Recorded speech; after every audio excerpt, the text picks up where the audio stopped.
When we have a pelvic organ prolapse, either a cystocele, rectocele, or a uterine prolapse, we've lost the support in the pelvic floor and the organs are falling below where they normally should be.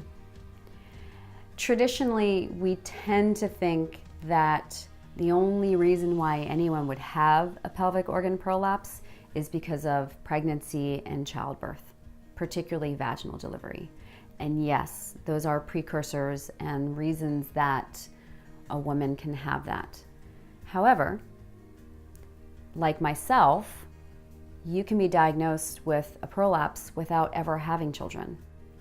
I was told that I had a mild cystocele, and I thought, well, that can't be the case. I'm 28, I've never had any kids, but indeed, I did. So what I really want you to understand is that what we do with our breath really makes a difference.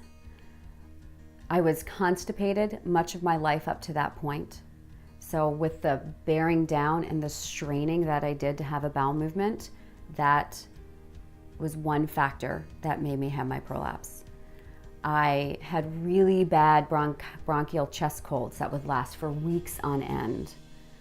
I lifted weights, I did gymnastics, and I ran, so I was very hard on my body.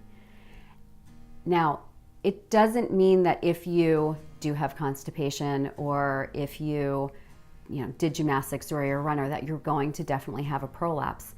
But what it does mean is what we do with our breath makes a huge difference for our pelvic organs. And many people are not breathing throughout the day. Many, I would say the majority of people, we tend to hold our breath throughout the day whenever we do anything that requires any kind of physical exertion.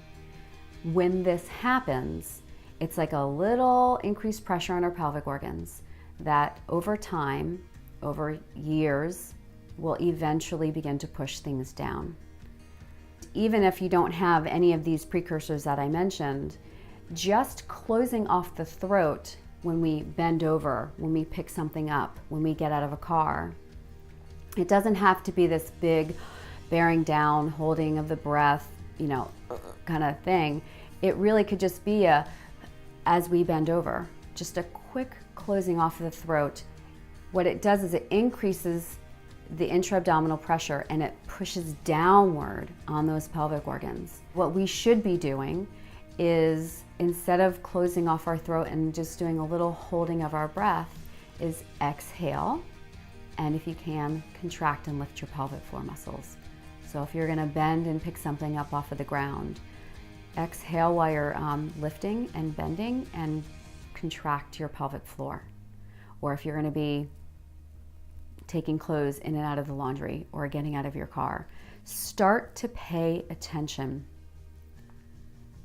to your breath obsessively for a few days and just be aware of, do you hold your breath?